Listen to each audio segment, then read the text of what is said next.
Hi guys. आज हम बात करने वाले हैं एक्निस सॉफ्टवेयर कंपनी के बारे में। और बेसिकली ये एक एसएमई कैटेगरी से बिलोंग करता है और बहुत ही माइक्रो कैप छोटी कंपनी है। रिस्की इन्वेस्टर्स के लिए ये, बट एक बार हम इसके बारे में डिटेल में फंडामेंटल एनालिसिस देखते हैं और एट द एंड हम कंक्लूजन भी करेंगे विद माय ओपिनियन कि मुझे क्या लगता है। चलिए क्विकली शुरू करते हैं। ओके, सो सबसे पहले हम देखते हैं कि कंपनी करती क्या है, कंपनी का कामकाज क्या है। बेसिकली एक आईटी इंडस्ट्री से कंपनी बिलोंग करती है और इसका जो मेन काम है आप यहाँ पे देखोगे कि एंटरप्राइज रिसोर्स प्लानिंग के अंदर इसका पूरा कामकाज है। एक ईएसपी रहता है बेसिकली, और इसी के अंदर इसका पूरा मोस्टली कामकाज आप देखोगे। तो एंटरप्राइजेस का मतलब होता है जैसे जो हमारे बड़े बिजनेसेस होते हैं। जितनी भी कंपनीज हैं जो बिजनेस कर रही हैं, उनको एक तरह से एंटरप्राइजेस के कैटेगरी में माना जाता है। तो एंटरप्राइज रिसोर्स प्लानिंग का मतलब होता है, मतलब ये जो कामकाज इनका रहता है कि जो भी जितनी भी बड़ी बड़ी कंपनीज हैं उनके अंदर जो लोग काम कर रहे हैं उनको रिसोर्सेज बोलते हैं, और उनको कैसे मैनेज करना है, उनका पूरा इन एंड आउट, कौन क्या काम कर रहा है, किस डिपार्टमेंट में काम कर रहा है। पूरी एक जितनी भी एक एम्प्लॉई की जर्नी रहती है उस रिसोर्स की पर्टिकुलर उस कंपनी के अंदर, उस ऑर्गेनाइजेशन के अंदर, उसको ये मैनेज करते हैं। ये पूरा इनका मेन काम है जो कि हमें यहाँ पे नज़र आ रहा है। और इसके साथ ही अगर हम देखें कि बिजनेस सोल्यूशन इंप्लीमेंटेशन कंपनी का मतलब सैप के साथ इनकी सैप पे इनका काम है, माइक्रोसॉफ्ट पे काम है एंड ओरेकल स्पेस में काम है जिस पे कंपनी कामकाज कर रही है। और इसी के साथ हम देखें तो इसका जो क्लाइंट बेस है, इनके अराउंड 10+ क्लाइंट्स हैं जो कि इंडिया में और साथ ही साथ बाहर भी, अब्रॉड में भी फैले हुए हैं। क्लाइंट बेस हम कह सकते हैं कि काफ़ी कम है, बट डिस्पाइट ऑफ कंपनी भी इतनी छोटी है, उसके according 10+ client is not at all very bad. और इसी के साथ हम देखें कि एक्निस बेसिकली ये कंपनी का जो रहता है, मोस्टली ये ईआरपी सिस्टम्स को इंप्लीमेंट करते हैं। ईआरपी सिस्टम जो हमने पहले ही देखा कि एंटरप्राइज रिसोर्स प्लानिंग का जो एक सॉफ्टवेयर होता है वो उस पर इनका मेनली कामकाज रहता है। और इसका जो सोल पर्पस रहता है इससे होता है कि बिजनेस प्रोसेस जो होता है वो ऑप्टिमाइज होता है। मतलब उसमें जो भी आप कह सकते हो मैनुअल इंटरवेंशन है वो काफ़ी कम हो जाता है, और उसकी ऑप्टिमाइजेशन पे बिजनेस प्रोसेस के ऑप्टिमाइजेशन पे काफ़ी हेल्प होती है। इसी के साथ साथ आप देखोगे कि इनका जो और कामकाज रहता है वो कॉर्पोरेट नॉलेज को भी मतलब कॉर्पोरेट नॉलेज के लिए भी काफ़ी ये यूज़फुल रहता है। ये भी एक की एरिया है जिस पे ये कंपनी काम करती है। इसी के साथ आपको देखने को मिलेगा कि यहाँ पे आप देखोगे जो एनालिसिस होती है या फिर सिस्टम की डिज़ाइन होती है वो भी ये कंपनी करती है, और टेक्निकल एक्सपर्टीज़ भी प्रोवाइड करती है। इसी के साथ साथ इंप्लीमेंटेशन, जो भी इंप्लीमेंटेशन होता है किसी भी सॉफ्टवेयर का, वो भी ये करती है, और ट्रेनिंग और सपोर्ट सर्विसेज भी प्रोवाइड करती है। तो ये कुछ और की एरियाज़ हैं जिस पे कंपनी अपना कामकाज करती हुई नजर आएगी आपको। इसी के साथ आपको देखने को मिलेगा कि जैसा हमने देखा मेन इनका जो की रोल है वो ईआरपी में ही है। इनकी पूरी एक्सपर्टाइज है सैप पे। सैप बेसिकली सैप है क्या, अगर हम स्पेसिफिकली देखें तो सैप खुद एक कंपनी है। और सैप का बेसिकली अगर हम फुल फॉर्म देखें तो systems application and products in data processing ये रहता है। और ये खुद एक सैप खुद एक कंपनी है जिसका खुद का एक आप कह सकते हो टूल है या सॉफ्टवेयर कह सकते हो जो कि इंडस्ट्री में अवेलेबल है। जो सैप ईआरपी बेसिकली जो इनका खुद का सॉफ्टवेयर है उस पर ये कंपनी टेक्निकल और फंक्शनल ट्रेनिंग्स प्रोवाइड करती है, और उसकी पूरी एक्सपर्टीज़ है इसके अंदर। ये भी एक की एरिया है जहाँ पे इसका एडेड एडवांटेज हो जाता है। इसी के साथ आपको देखने को मिलेगा अगर हम इंडस्ट्रीज वाइज देखें तो उसमें भी ब्रॉडली कैटेगराइज है। ये मैन्युफैक्चरिंग इंडस्ट्री का कामकाज है, इसके पास ऑटोमेटिव का है, और फूड प्रोसेसिंग एफएमसीजी जो कंपनीज रहती हैं उनके कामकाज है, केमिकल इंडस्ट्रीज़ की कंपनी के कामकाज है, और टेलीकॉम इंडस्ट्रीज़ के भी हैं। इंडस्ट्री वाइज भी काफ़ी डाइवर्सिफाइड है, किसी स्पेसिफिक सेक्टर पे ही रिलाई नहीं कर रहा है। ये भी एक हम कह सकते हैं एडेड एडवांटेज है इसके लिए। देन इसी के साथ अगर हम नज़र डालें यहाँ पे आपको देखने को मिलेगा कि इनकी जो टीम है इस कंपनी की, उनके पास अराउंड 100+ सैप प्रोफेशनल्स हैं। अब मतलब सैप प्रोफेशनल्स हैं, आप कह सकते हो कि जितने भी इनके प्रोफेशनल्स हैं वो ज़्यादातर सर्टिफाइड होंगे सैप के सॉफ्टवेयर पे, तभी कहीं ना कहीं एक स्ट्रॉन्ग टीम बिल्डअप कर पाते हैं। ये भी एक एडवांटेज है कि काफ़ी अच्छा टीम अवेलेबल है इनके पास, और उनका जो काम रहता है मेनली सपोर्ट सर्विसेज भी प्रोवाइड करते हैं। इसी के साथ साथ जो कस्टमर्स होते हैं उसका अगर कोई कंसल्टेंसीज की नीड होती है कि इस प्रोडक्ट के बारे में जानना है कि इसका क्या यूज़ हो सकता है, इनका बिजनेस एरिया में क्या यूज़ हो सकता है, या स्पेसिफिक यूज़ केस अलग अलग जो भी इनके क्लाइंट्स या कस्टमर्स हैं उसके हिसाब से भी इनके पास कंसल्ट किया जाता है कि कैसा रहेगा, फेवरेबल रहेगा कि नहीं रहेगा। क्रॉस कटिंग वगैरह अगर कंपनी करना चाहती है तो मैनुअल इंटरवेंशन कम करती है, तो उसको साइड हटाते हुए कई सॉर्ट ऑफ केस स्टडीज़ होती है जो कि कंपनी को प्रोवाइड करना पड़ता है, तब उसके बाद जाके उनके पास प्रोजेक्ट या फिर क्लाइंट बेस आता है। एक अगर स्ट्रॉन्ग टीम आपके पास अवेलेबल है तो ये एडेड एडवांटेज हो सकता है कि आप उस प्रोडक्ट के बारे में, जैसे सैप के पास इनकी टीम काफ़ी अच्छी है, इनके पास ये एडेड एडवांटेज है कि ये जो भी यूज़ केसेस हो गए वो अच्छे से अपने क्लाइंट्स को रख पाएंगे, उनको कंसल्टेंसी सर्विसेज दे पाएंगे, उनको एडवांटेजेस बता पाएंगे कि इस सैप सॉफ्टवेयर का यूज़ करने से आपके बिजनेस में, प्रोसेसिंग में क्या क्या फ़ायदे हो सकते हैं। तो ये की एरियाज़ होते हैं, और इसी से फिर जो क्लाइंट्स या कस्टमर होते हैं, ये कुछ की हाइलाइट्स होते हैं। फर्स्ट ऑफ ऑल जो पहला इंप्रेशन पड़ता है वो यही पड़ता है। अगर वो उससे इंस्पायर होते हैं या उनको अच्छा लगता है तो फिर बाद में उनको कंपनी को प्रोजेक्ट भी एलोकेट कर सकते हैं। अकॉर्डिंगली फिर धीरे धीरे उनके पास कामकाज ऐसे ही आते हैं और ऐसे ही बढ़ती है छोटी कंपनीज जो रहती है। अगर हम इसके अलावा देखें कि यहाँ पे आप देखोगे जैसे हमने पहले ही बोला कि इनके पास सर्टिफाइड प्रोफेशनल्स होंगे फॉर श्योर, और यहाँ पे हमको देखने को मिल रहा है कि इनके पास जो भी टीम में जो अवेलेबल हैं एम्प्लॉइज़ वो सारे ट्रेन और सर्टिफाइड हैं, सैप के ऊपर सर्टिफाइड हैं, साथ ही साथ माइक्रोसॉफ्ट एंड ओरेकल का सर्टिफिकेशन भी है उनके पास। ये एक एडवांटेज है कंपनी के लिए। देन उसके बाद ये B2B मॉडल पे काम करते हैं। बेसिकली B2B मॉडल जो हमारा बिजनेस टू बिजनेस मॉडल होता है उस पर काम करते हैं कि एक बिजनेस को अपनी कंसल्टेंसी प्रोवाइड करना या सॉफ्टवेयर प्रोवाइड करना, ज़्यादातर उस पर इनका काम रहता है।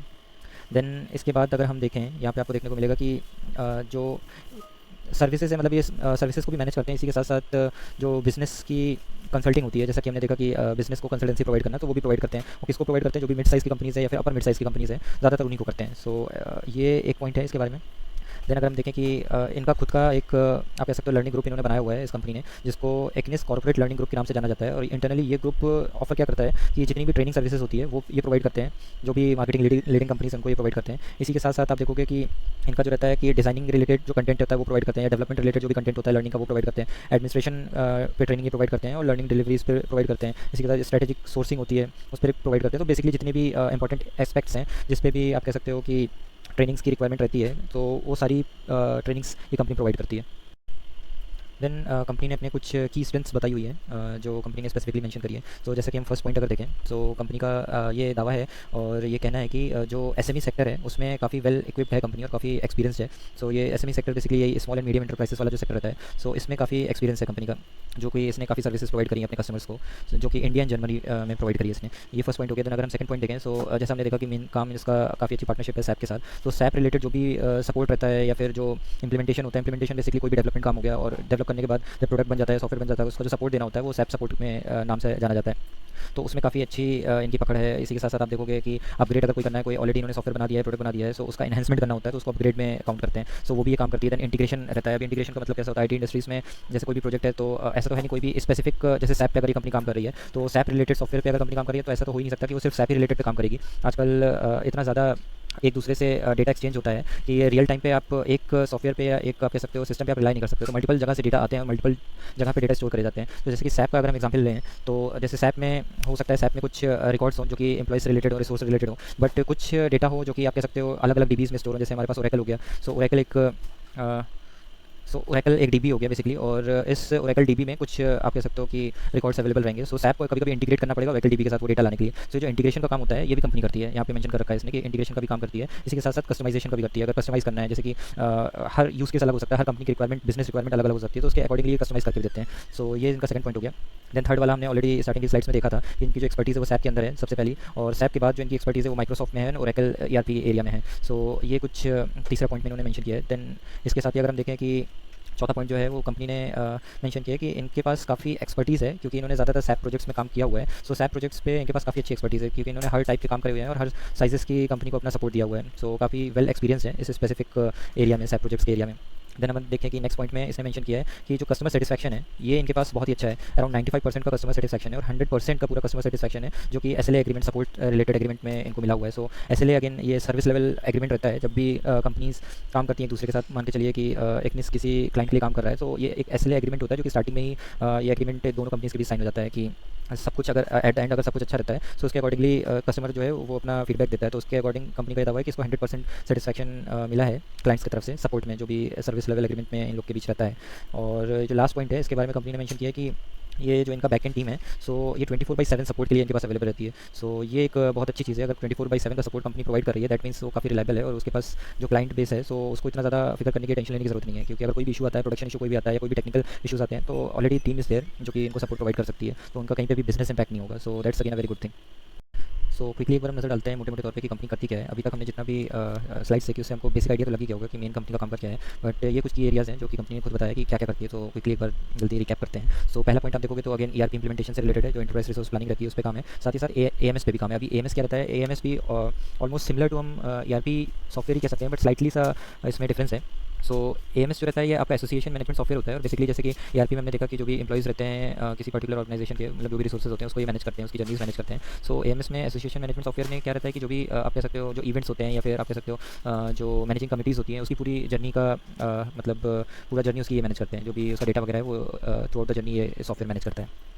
देन दूसरा है एंटरप्राइज प्रोजेक्ट मैनेजमेंट। जैसे हमने देखा कि जो भी इंटरप्राइजेस के जो भी स्मॉल या मिड कैप या लार्ज कैप साइज के इंटरप्राइजेस होती है, ऑर्गेनाइजेशन होती है, उसके प्रोजेक्ट को ये मैनेज करते हैं। अपग्रेडेशन प्रोजेक्ट को ये मैनेज करते हैं। Then ERP support and services को ये अपनी सर्विसेज प्रोवाइड करते हैं और आउटसोर्स करते हैं। जो भी इनकी सर्विसेज है उसको ग्लोबली आउटसोर्स करते हैं। इसी के साथ आप देखोगे कि इनका खुद का लर्निंग सॉल्यूशंस है जो कि ये प्रोवाइड करते हैं, जो कि आप देख सकते हो अलग अलग तरह की ट्रेनिंग्स प्रोवाइड करते हैं और ज़्यादातर इनकी ट्रेनिंग्स इस पर ही होती है, सैप पे, माइक्रोसॉफ्ट पे और ओरेकल प्रोडक्ट्स पे। इसी के साथ आपको देखने को मिलेगा, अच्छा ये रिपीटिशन है सो इसको नहीं देखते हैं अपन, ये वाला देखते हैं। सो इसके साथ ही जो भी मतलब कस्टमर की डिमांड रहती है अक्रॉस इंडस्ट्रीज़, जो भी प्रोडक्ट पे उनको डेवलपमेंट चाहिए होता है, चाहे वो इरेस्पेक्टिव ऑफ कोई भी लैंग्वेज हो, उन सभी पे अपना डेवलपमेंट के लिए अपनी टीम प्रोवाइड करते हैं और एक तरह से अपनी कंसल्टेंसी प्रोवाइड करते हैं रिस्पेक्टिव ऑफ टेक्नोलॉजी, चाहे वो डॉटनेट हो गई आपकी, चाहे वो जावा हो गई, एंड्रॉइड हो गई, तो सब पे ये अपनी सर्विसेज प्रोवाइड करते हैं। देन हम देखें इनके प्रोडक्ट्स, तो बेसिकली आपको देखने को मिलेगा 3 कैटेगरीज में इनके प्रोडक्ट्स डिवाइड है। पहला EATS करके हो गया इनका प्रोडक्ट्स जो कि अवेलेबल है, और दूसरा है डिजिटल एंड 3D प्रिंटिंग, और तीसरा है प्रोसेस। तो पहला वाला जो प्रोडक्ट है, सो इसका फुल फॉर्म देखोगे, सो ये इनका खुद का आप कह सकते हैं एप्लीकेशन है जो कि एक्निस ने खुद बनाई हुई है, और जिसका पूरा नाम देखोगे तो एक्निस एप्लीकेशन ट्रैकिंग सिस्टम है। सो ये इसका आप कह सकते हो एप्लीकेशन है, और इन डिटेल मतलब ये इनका खुद का प्रोडक्ट है। ये तीनों इनके खुद के प्रोडक्ट्स हैं जो कि कंपनी ने खुद बनाए हुए हैं। सो पहले वाले पे हम एक बार नज़र डालते हैं। सो सबसे पहले हम इनके पहले वाले प्रोडक्ट के बारे में ही देखते हैं जो कि हमने अभी देखा, इट्स। सो बेसिकली ये प्रोडक्ट का जो काम रहता है और ये प्रोडक्ट क्यों इनके लिए इतना इफेक्टिव है, कंपनी ने वो पॉइंट्स मेंशन करें। तो पहला वाला आप देखोगे तो प्लेटफॉर्म फ्रेंडली है। सो इसका मेन जो काम रहता है वो रिक्रूटमेंट प्रोसेस में रहता है। सो जो भी हायरिंग्स वगैरह होती है, जैसे अक्रॉस IT इंडस्ट्रीज हायरिंग होती है, तो जब भी हायरिंग होती है ऐसा तो होता नहीं है कि जो भी एम्प्लॉय का इंटरव्यू लिया गया वो डायरेक्ट हायर कर लिया गया।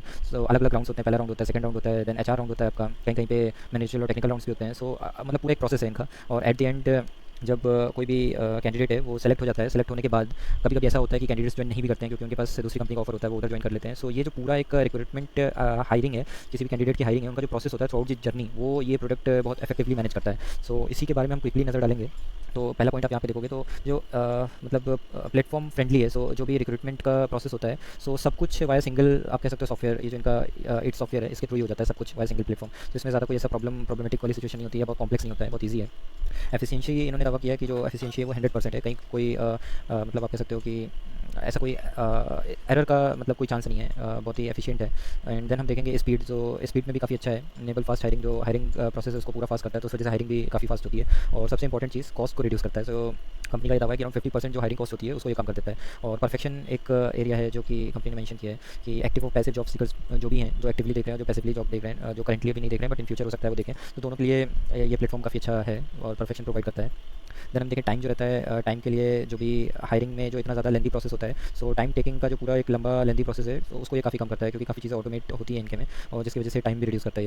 एबिलिटी इसकी काफ़ी अच्छी होती है क्योंकि ये पावरफुल एम्प्लॉयर ब्रांडिंग है, जिस वजह से ये काफ़ी वाइडर ग्रुप को रीच आउट होती है। और एनालिटिक्स ये प्रोवाइड करता है जिसमें आपको आप ड्रिल डाउन करोगे तो काफ़ी सारी रिपोर्ट्स मिलेगी जिसमें कि आपको इजी हो जाएगा एनालाइज करना कि कौन सा कैंडिडेट किस टेक्नोलॉजी पे है और किस पोजीशन के लिए अवेलेबल है। सो ये कुछ की एरियाज़ हो गए। और इसी के साथ हम देखें दो और पॉइंट्स रह गए हैं, जैसे हमने देखा एनालिटिक्स हो गया, देन ऑटोमेशन हो गया, क्योंकि जो रिपीटेटिव प्रोसेस होते हैं उसको उसके कामकाज को ये सॉफ्टवेयर ऑटोमेट कर देता है। सो ये भी एक एडेड एडवांटेज है जिसके वजह से वापस में वही बोले कि टाइम कंजम्पशन काफ़ी कम होगा। और टास्क जो रहते हैं वो काफ़ी इसमें आप कह सकते हो वर्सेटाइल है। सो HR स्टाफ के स्पेसिफिक HR स्टाफ के लिए स्पेसिफिकली फोकस करके सारे टास्क बनाए गए हैं, और इस वजह से टास्क ओरिएंटेड भी है सॉफ्टवेयर। देन हम देखें तो यहाँ पे आपको देखने को मिलेगा कि इनका जो ये सॉफ्टवेयर है इट्स, तो इसमें इसके कुछ ही हाइलाइट्स आप देखोगे तो कैंडिडेट सोर्सिंग, जो भी कैंडिडेट होता है उसको मतलब एक्यूरेट कैंडिडेट निकालना, जैसे हमने बताया कि कौन सा कैंडिडेट किस पोजीशन के लिए अवेलेबल है या किस एक्सपीरियंस के कितने एक्सपीरियंस का है और किस टेक्नोलॉजी पे काम करता है। सो जो रिसोर्सिंग होती है पूरी उसके लिए ये काम करता है। रेज्यूमे मैनेजमेंट भी करता है ये। रेज्यूमे जितने भी हैं, जैसे कि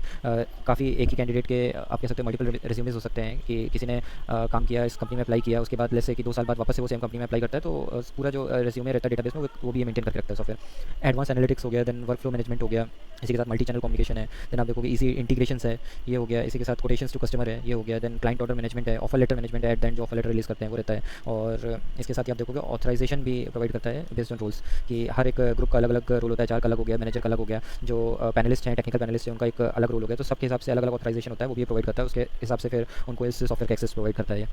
सो ये कुछ पॉइंट्स हो गए। देन हम सेकंड प्रोडक्ट के बारे में अगर बात करें कि डिजिटल एंड 3D प्रिंटिंग, सो नाम से ही आपको आइडिया लग रहा होगा, मोस्टली प्रिंटिंग रिलेटेड एक प्रोडक्ट इन्होंने बनाया हुआ है जिसका काफ़ी अच्छा यूज़ केस है। सो यहाँ पे आपको देखने को मिलेगा कि इनकी खुद की एक आप कह सकते हो खुद की एक वेबसाइट है और खुद का एक एंटिटी है इस खुद की कंपनी की, माई परफेक्ट पैक के नाम से, जिसके नाम से इनका ये दूसरा प्रोडक्ट जाना जाता है। सो इस एंटिटी का जो मेन रोल होता है, मतलब आप देखोगे जो ब्रांड या फिर जो भी डिज़ाइन किया जाता है किसी भी कंपनी के लिए, अगर किसी कंपनी को अपना खुद का ब्रांड या लोगो डिज़ाइन करवाना है, सो उसकी कंसल्टेंसी ये सर्विस प्रोवाइड करती है, और इसका हेडक्वार्टर जो है वो इंडिया में ही है। बट आप स्पेसिफिकली आप देखने जाओगे तो इनकी जो पैकेजिंग सेगमेंट्स हैं, सो ये काफ़ी वर्सेटाइल है, और आपको देखने को मिलेगा जो भी प्रोडक्ट्स रहते हैं फूड के रिलेटेड, बेबी केयर के रिलेटेड या पर्सनल हाइजीन से related, industrial and agriculture industry से रिलेटेड, ये सभी को अपनी पैकेजिंग की जो सर्विसेज है वो ऑफर करते हैं। सो ये भी काफ़ी वर्सेटाइल है, एक तरह से काफ़ी ग्रोइंग सेक्टर है स्पेसिफिकली, क्योंकि नई नई जो भी स्टार्टअप्स होती हैं उनको इस चीज़ की काफ़ी ज़्यादा रिक्वायरमेंट होती है, और स्टार्टअप्स हमारे देश में काफ़ी अच्छे से ग्रो हो रही हैं। सो ये एक एडेड एडवांटेज हो जाता है इस स्पेसिफिक एंटिटी के लिए जो कि इस कंपनी की है। देन इसके बाद अगर हम देखें कि यहाँ पे आपको देखने को मिलेगा कि जो इनकी टीम है इस एंटिटी की, माई परफेक्ट पैक की, सो इसकी जो आप कह सकते हो एक्सपर्टीज़ है वो कॉन्स्टेंटली इंप्रूव करते जा रहे हैं, और ये एक्सेल पे काफ़ी अच्छी आप कह सकते हो एबिलिटीज़ हैं इनकी, जिसकी वजह से ये जो डिज़ाइनिंग है या फिर लोगो डिज़ाइनिंग है और डिजिटल प्रिंटिंग है उस पर काफ़ी अच्छे से ये अपनी सर्विसेज प्रोवाइड कर पाते हैं। इसी के साथ हमको देखने को मिलेगा कि ये मतलब एक लीडिंग पैकेजिंग कंपनी साबित हुई है, ये जो इनकी एंटिटी है, क्योंकि ये जो अपनी सर्विसेज अक्रॉस इंडस्ट्रीज़ प्रोवाइड कर रहे हैं। साथ ही साथ आपको देखने को मिलेगा ये ई कॉमर्स जो वेबसाइट्स हैं, जैसे फ्लिपकार्ट हो गया, अमेजोन हो गया, उनको भी काफ़ी अच्छे तरीके से अपनी सर्विसेज प्रोवाइड कर रहे हैं। देन हम देखें थर्ड कैटेगरी के बारे में। सो ये जो थर्ड प्रोडक्ट आता है इनका, e learning and mobile learning solutions है। सो ये थर्ड प्रोडक्ट है जो कि कंपनी ने अवेलेबल कर रखा है। सो इसका नाम से आपको आइडिया लग रहा होगा कि जो लर्निंग रिलेटेड स्टफ हो गया या फिर मोबाइल लर्निंग जो सॉल्यूशंस हो गए, उस पर काफ़ी कामकाज करती है ये वाली एंटिटी इनकी। सो यहाँ पे आपको देखने को मिल जाएगा कि जो इनोवेटिव आइडियाज़ हो गए, इंटरेक्टिव हो गए आइडियाज़, या फिर जो न्यू लर्निंग्स कंटेंट है, वो कंपनी बनाती है और उसको अवेलेबल करती है, जो कि पावरफुल टूल है नॉलेज एंड स्किल एनहेंसमेंट के लिए। सो इस थर्ड प्रोडक्ट का मेन स्पेसिफिक रोल यही है जो आपको नज़र आ रहा है स्क्रीन पे। सो ये जो थर्ड प्रोडक्ट है, सो आप देखोगे तो मतलब ये किस कैटेगरीज में अपनी लर्निंग्स प्रोवाइड करते हैं वो कंपनी ने यहाँ पे मेंशन किया हुआ है। सो पहला जो कैटेगरी है जिसके अकॉर्डिंग इनका तीसरा वाला प्रोडक्ट अपनी सर्विसेज प्रोवाइड करता है, वो कस्टमर डिजिटल लर्निंग है। सो आज जैसे कि हमको पता है कि अभी के टाइम पे सबसे ज़्यादा जो लर्निंग होती है उसका एक यूज़ केस है जो सबसे टॉप मोस्ट इस टाइम चल रहा है, वो डिजिटल लर्निंग ही है। डिजिटल लर्निंग से मतलब आपके यूट्यूब वीडियोस हो गए या फिर आपका कोई स्पेसिफिक कोर्स हो गया, जैसे कि आपने यूडेमी पे कई कोर्सेज के नाम सुने होंगे या आपने देखे होंगे। सो जो ये सभी मतलब डिजिटल लर्निंग नहीं आता है। सो कस्टम डिजिटल लर्निंग के इनकी जो कैटेगरी है, इसके थ्रू ये अपनी लर्निंग के कोर्सेज प्रोवाइड करते हैं, और जो कि अपनी मतलब अपने ऑर्गेनाइजेशन की ब्रांड वैल्यू भी रिप्रेजेंट करते हैं वाया दिस। क्योंकि अगर इनका खुद का बनाया हुआ कोई कोर्स है, सो फॉर श्योर अगर कोई वो कोर्स अटेंड कर रहा है जो भी इंडिविजुअल है, तो वो इस कंपनी के बारे में, इस ब्रांड के बारे में भी काफ़ी ज़्यादा आप कह सकते हो कि उसको इस कंपनी के बारे में काफ़ी कुछ जानने को मिलेगा अगर वो उस प्रोडक्ट से उस कोर्स से इंस्पायर होता है तो। इसी के साथ मोबाइल लर्निंग्स है। तो मोबाइल लर्निंग्स पे वाया ऐप्स या फिर ई बुक्स जो हो गई, या मोबाइल असेसमेंट्स भी जो कराए जाते हैं, पॉडकास्ट जो होते हैं, उसके थ्रू ये दूसरी कैटेगरी काम करती है। और जो तीसरी कैटेगरी है वो स्पेसिफिकली लर्निंग बुक्स पे अपने कोर्सेस अवेलेबल कराती है। और लर्निंग बुक्स मीन्स जो भी हमारी ई बुक्स हो गई एक तरीके से, उस पर ज़्यादातर इनका काम रहता है थर्ड कैटेगरी के अकॉर्डिंगली। देन हम देखें जैसा कि हमने देखा था डिजिटल, ये जो डिजिटल प्रिंटिंग वाली इनकी कैटेगरी थी, सेकंड कैटेगरी, आप उसके कुछ प्रोडक्ट्स, पॉपुलर प्रोडक्ट्स देखोगे जस्ट टू मतलब आपको आइडिया लगने के लिए। तो यहाँ पे आपको देखने को मिलेगा जो भी प्रोडक्ट्स इनके अभी तक बनाए हुए हैं, पेपर बॉक्सेस हैं, पाउचेस हैं, उस पर जो प्रिंटिंग होती है, जो या तो ग्लास जार्स पे जो प्रिंटिंग्स होती है, डिजिटल प्रिंटिंग्स, वो सारी ये करते हैं। 3D प्रिंटिंग्स भी ये करते हैं। सो ये इनके कुछ पॉपुलर प्रोडक्ट्स हैं जो कि आप स्क्रीन पे देख पा रहे होगे। मग्स पे भी प्रिंटिंग करते हैं, जो लेबल स्टिकर्स होते हैं उस पर, पेपर बैग पे, ID कार्ड्स वगैरह पे भी ये खुद की प्रिंटिंग करते हैं, और विजिटिंग कार्ड्स पे भी ये प्रिंटिंग करते हैं। सो ये कुछ पॉपुलर प्रोडक्ट्स हैं जो कि आप लोगों को एक आइडिया होना चाहिए। और इसके साथ हम देखेंगे यहाँ पे, सो इसी कैटेगरी की आप यहाँ पे देखोगे तो लेबल्स एंड पाउचेस जो प्रिंटेड है वो कंपनी ने 15 मिलियन प्लस प्रिंटिंग करी है। सो अपने आप में ये काफ़ी काबिल तारीफ चीज़ है। और ये तो दूसरी कैटेगरी आप यहाँ पे देखोगे, यूनिक बॉक्स के मतलब बॉक्स के डिज़ाइन भी ये कंपनी करती है। तो 20K प्लस यूनिक बॉक्सेस के इसने डिज़ाइन कर रखी है। और जो पेपर्स प्रिंट इसने करें 50 मिलियंस करे हैं। देन जो इनका टोटल कस्टमर बेस है वो 30K प्लस का है। और कंट्रीज़ में जिसमें इसने अपनी डिलीवरी करी है, सो ये भी काफ़ी ह्यूज डेटा है। 200 प्लस कंट्रीज़ में इसने अपनी डिलीवरी करी हुई है, जिसमें कि आप देख सकते हो कि स्पेसिफिकली इसने मेंशन किया हुआ है कहाँ कहाँ ये अवेलेबल है इनकी services, India, USA, UK and NZ New Zealand. तो यहाँ इनकी सर्विसेज अवेलेबल है। देन इसी के साथ हम देखें, जैसे हमने मेंशन किया था कि काफ़ी ई कॉमर्स स्पेस की अच्छी पकड़ है। सो जो भी डुओपोली है ई कॉमर्स में, फ्लिपकार्ट हो गया, वो भी इनका कस्टमर है। इसी के साथ आप देखोगे इनका जो अमेजोन है वो भी इनका ही कस्टमर है, यहाँ पे आपको देखने को मिलेगा ये अमेजोन भी। सो दोनों ही डुओपोली में इसकी अच्छी पकड़ है ई कॉमर्स में। सो ये इसके लिए कहीं ना कहीं एक बहुत एडेड एडवांटेज हो जाता है। देन हम क्विकली एक बार फाइनेंशियल्स पे आ जाते हैं। मोस्टली हमने सारी चीज़ें कवर कर ली है और जल्दी जल्दी से हम एक बार फाइनेंशियल्स भी कवर करते हैं। आई नो वीडियो बहुत लंबा हो गया है, but just bear with me. और इसी के साथ हम एक बार फाइनेंशियल्स में नजर डालते हैं। सो जैसा हमने बोला कि बहुत ही छोटी कंपनी है, सो आपको देखने को मिलेगा केवल इसका 11 करोड़ का मार्केट कैप है, जो कि बहुत ही कम है और बहुत ही स्मॉल साइज़ कंपनी है। स्टॉक पी हम देखेंगे तो वो रीजनेबल दिख रहा है, but the best part is over here ROC and ROE हम देखें दोनों ही डबल डिजिट में और दोनों ही काफ़ी अच्छा है। 25% है इसका, 17% रिस्पेक्टिवली। डेप्ट टू इक्विटी ऑलमोस्ट ना के बराबर है। हम कह सकते हैं कि इतनी छोटी कंपनी होने के बावजूद भी ये डेप्ट फ्री कंपनी है। सो ये बहुत ही प्लस पॉइंट है इस कंपनी के लिए, जो कि हमें यहाँ पे देखने को मिलता है। देन करेंट प्राइस जो है, सो ये थोड़ा सा पुराना स्क्रीनशॉट है, बट अभी अगर हम देखें सो आज जो स्टॉक प्राइस अराउंड 1 या 1.5% के साथ स्टॉक प्राइस आज बढ़ा था। सो अभी जो इसका करंट अवेलेबल प्राइस है 81.50 पैसे का है, जो कि करंटली ये मार्केट में अवेलेबल है। सो अभी फिर भी अगर हम ऑल टाइम इसके हाई से हम कंपेयर करें 209 का था, सो अराउंड मोटे मोटे तौर पे 60% डिस्काउंट के साथ ये हमें अवेलेबल है। सो अच्छा खासा डिस्काउंट है जिसके साथ ये अवेलेबल है हमें। और डिविडेंड यील्ड देखेंगे, सो इतनी छोटी कंपनी होने के बावजूद भी काफ़ी अच्छी डिविडेंड यील्ड कंपनी प्रोवाइड कर रही है। और फेस वैल्यू 10 का है, सो इन फ्यूचर माइट भी स्टॉक स्प्लिट वगैरह मिल सकता है, बट वो बहुत ही लॉन्ग टर्म की कहानी है और वो हमारा कोई खास मोटिव होना भी नहीं चाहिए। एंड देन हम सेल्स के बारे में एक बार देखें, सो यहाँ पे आपको देखने को मिलेगा जो इसकी सेल्स है वो पहले क्वार्टर बाई क्वार्टर में अगर कंपेयर कर रहे हैं तो क्वार्टर बाई क्वार्टर पहले स्टार्टिंग में तो ऑलमोस्ट सेम ही रही। देन धीरे धीरे ग्रेजुअली इंक्रीज़ करना शुरू हुई और अभी स्लाइटली सा इस मार्च 2023 के क्वार्टर में स्लाइट सा डिप इसमें नज़र आता हुआ दिखाई देगा। देन हम अगर इसके ऑपरेटिंग प्रॉफिट को देखें, सो कहीं ना कहीं सेम कहानी है, जैसा हमने देखा सेम यहाँ पे रहा। देन इंक्रीमेंट होता है एंड यहाँ पे स्लाइट सा डिक्रीज हमें देखने को मिल रहा है। सो इसके बाद हम इनका जो मार्जिन है उस पर एक नज़र डालते हैं। सो मार्जिन में आपको देखने को मिलेगा कि मार्जिन स्टार्टिंग में तो काफ़ी ठीक था, डबल डिजिट में ही था और यहाँ पे बहुत ही अच्छा इस मार्जिन कंपनी ने निकाला था, जिसकी वजह से प्रॉफिट में भी हमें इम्पैक्ट साफ साफ दिख रहा है। और ये जो रिसेंट क्वार्टर का टाइम है ये कहीं ना कहीं हमारे लिए एक फैक्टर है जिसकी वजह से प्रॉफिट भी कंपनी का अच्छा नहीं निकल पाया, क्योंकि मार्जिन ही कंपनी ने इतने कम करे। देन हम नज़र डालें प्रॉफिट पे, जो कि हमारा नेट प्रॉफिट रहता है टैक्स वगैरह पे करने के बाद। सो ये हमारे लिए इंपॉर्टेंट फैक्टर है। सो टैक्स वगैरह पे करने के बाद भी स्टार्टिंग में क्वार्टर ऑन क्वार्टर तो कंपनी का प्रॉफिट सेम ही रहता है, देन ग्रेजुअली काफ़ी अच्छा इंक्रीज़ होता है, स्लाइड से डिक्रीज़ आता है। और ये वाला जो क्वार्टर है ये थोड़ा सा कंसर्निंग है, क्योंकि यहाँ पे मार्जिन कम होने की वजह से प्रॉफिट भी काफ़ी कम हो गया। लकली कंपनी लॉस में तो नहीं गई, बट ऑलमोस्ट हम कह सकते हैं ब्रेक इवन पे ही है, मतलब ना के बराबर। सो अगर नेक्स्ट क्वार्टर में कंपनी के प्रॉफिट सुधरते नहीं है या मार्जिन नहीं सुधरता है तो माइट भी ये लॉस में जा सकती है। तो ये एक रिस्क फैक्टर रहेगा, और जिसकी वजह से आपको देखने को मिलेगा कि अच्छी खासी पिटाई हो रखी है कंपनी के शेयर में, जो कि अराउंड 60% डिस्काउंट के साथ अवेलेबल है। ये एक प्राइमरी रीज़न है इसके पीछे। देन यहाँ पे हम ईयर ऑन ईयर का अगर हम सेल्स देखें, सो ये हमें दिखता है कि वही स्टार्टिंग के 2020-2021 में तो ऑलमोस्ट सेम ही का रहा, कोई खास ज़्यादा इंक्रीमेंट नहीं होता है, ये भी ऑलमोस्ट सेम का ही रहता है। बट इस वाले साल काफ़ी अच्छा इंक्रीमेंट हुआ है सेल्स में। इसी के साथ हमको देखने को मिलेगा जो OPM है, जो मार्जिन है, वो भी आपको देखने को मिलेगा कि काफ़ी अच्छे लेवल से कंपनी ने इंक्रीज़ करा। बट इस साल थोड़ा सा कंपनी के लिए टफ हुआ उतना अच्छा मार्जिन मेंटेन कर पाना। हम फाइनल प्रॉफिट पे एक बार नजर डालते हैं, टैक्स वगैरह जो पे करने के बाद हमें मिलता है। यहाँ पे आपको देखने को मिलेगा कि यहाँ पे हमें कोई ऐसी प्रॉब्लम नहीं दिखती है, कंटिन्यूस हमें इंक्रीज दिखता है। बट दिस ईयर ओनली ये थोड़ा सा कंसर्निंग फैक्टर है, बट इसको निगलेक्ट नहीं कर सकते हैं, हमको नज़र बना के रखनी है। और माइट भी सिचुएशन ऐसी चल रही है कि आप हर तरफ देख रहे हो कि US से UK से रिसेशंस के चलते, रशिया यूक्रेन की लड़ाई के चलते इतना प्रेशर हावी होता हुआ मिला है। तो इतनी छोटी कंपनी होने के बावजूद एटलीस्ट ये लॉस में नहीं गई। बट ठीक है, थोड़ा बहुत मार्जिन पे इफेक्ट आया है और सेल्स पे भी स्लाइटली सा इफेक्ट आया है। बट हमें रिजल्ट्स पे इसके लिए नज़र बना के रखनी पड़ेगी कि आगे ये कैसा परफॉर्म करती है। और according to me I think जैसी सिचुएशन संभलेगी और रिसेशन वगैरह की चीज़ें खत्म होगी तो आई थिंक वापस से अपने ट्रैक पे आ जाएगी। बट उस पर हमें नज़र बना के रखनी है, वो एक की पॉइंट है जो कि आप नोट करके चल सकते हैं। देन हमारे पास ज़्यादा डेटा अवेलेबल तो नहीं है, बट जो मोटे मोटे तौर पे 3 साल का डेटा अवेलेबल है उससे हम एक आइडिया लगाते हैं। सेल्स का आप देखोगे तो 3 साल में 9% के साथ बढ़ी है, जो कि सिंगल डिजिट में है। सो ये कंसर्निंग फैक्टर है, क्योंकि सेल्स अगर नहीं बढ़ेगी और प्रॉफिट बढ़ रहे हैं, so that's not a very good sign. मतलब हम बुरा भी नहीं बोलेंगे, लेकिन अच्छा तो नहीं कह सकते। अच्छा तब बोलेंगे जब हमें सेल्स में कंटिन्यूस इंक्रीमेंट दिखेगा। प्रॉफिट भले ही डिप हो जाए, क्योंकि वो मार्जिन के अकॉर्डिंग होते हैं, सो वो कंसिडर कर सकते हैं। बट ये जो सेल्स वाला पोर्शन है ये एक फैक्टर है जिस पे हमें अपनी नज़र बना के रखनी है, क्योंकि ये सिंगल डिजिट में है। अगर डबल डिजिट में ग्रोथ देता है, क्योंकि बहुत ही छोटी कंपनी है, एटलीस्ट डबल डिजिट में तो इसको ग्रोथ देनी चाहिए, इतना एक्सपेक्टेशन तो हम लेके चल सकते हैं एक छोटी कंपनी से। देन आप CAGR देखोगे, ज़्यादा डेटा है नहीं, 1 साल का 4% है। और रिटर्न ऑन इक्विटी देखोगे तो वो काफ़ी डिसेंट है। सो ये चीज़ हो गई। देन सबसे इंपॉर्टेंट फैक्टर जो हमारे लिए है प्रमोटर्स और पब्लिक की होल्डिंग्स, दो ही है। FIS DIS हमको इसमें देखने को नहीं मिल रही है। सो प्रमोटर्स एंड पब्लिक की होल्डिंग्स हम देखेंगे तो ऑलमोस्ट आप कह सकते हो कि कांस्टेंट ही रही, कोई खास चेंज है नहीं। 2022 से 2023 का डेटा है हमारे पास। So same number of shares हैं जो कि प्रमोटर्स और पब्लिक के बीच है। सो काफ़ी अच्छी होल्डिंग्स है प्रमोटर की, एटलीस्ट ये एक एडेड एडवांटेज है हमारे लिए।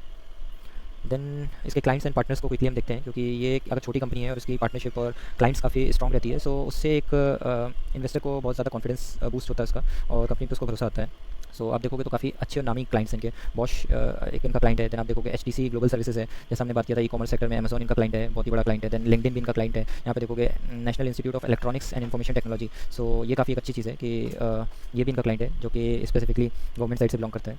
Naukri.com ये भी इनका क्लाइंट है। देन आप देखोगे ADP ये इनका क्लाइंट है, रिगस ये इनका क्लाइंट है, ARC इनका क्लाइंट है।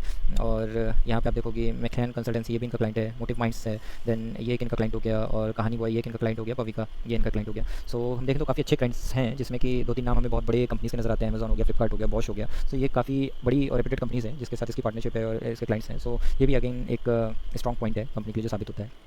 देन अभी जो हमारे पास है टेक्निकल एस्पेक्ट्स पे हम एक बार देखते हैं। सो जैसा हमने बताया कि अभी करंटली इसका जो करंट मार्केट प्राइस है वो 80 पॉइंट आप कह सकते हो 81.50 का है। सो मैं एक बार यहाँ पे वापस से लिख देता हूँ। सो जिसका करंट मार्केट प्राइस है वो 81.50 का है।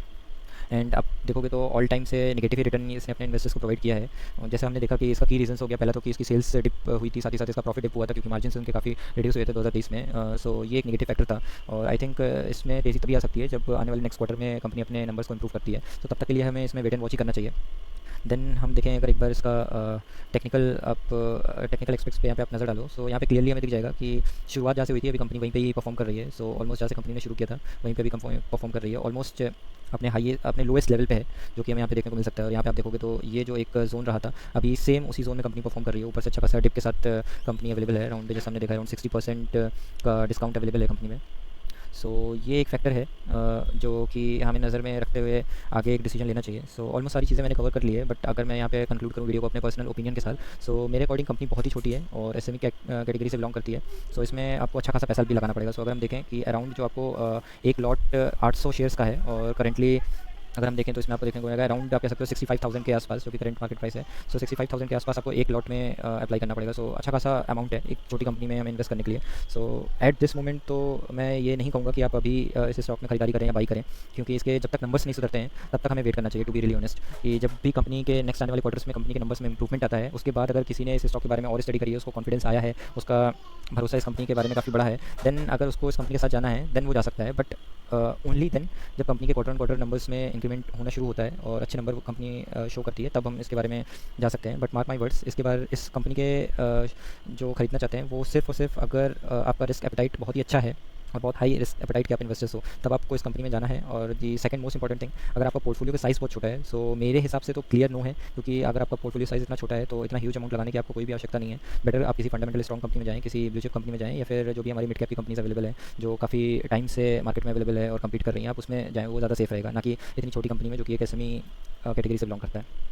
सो इसी के साथ वीडियो हम यहीं पे क्लोज करते हैं। और अगर आपको हमारा वीडियो पसंद आया, हमारे एफर्ट्स पसंद आए, so please appreciate us by liking to our videos, by subscribing to our channel. और इसी के साथ अगर आप किसी और कंपनी के बारे में फंडामेंटल एनालिसिस करवाना चाहते हैं, so feel free to drop your comments और उसके अकॉर्डिंग हम उस पर भी वीडियोस लेके आएंगे। Till then, thank you so much guys, bye bye, good night.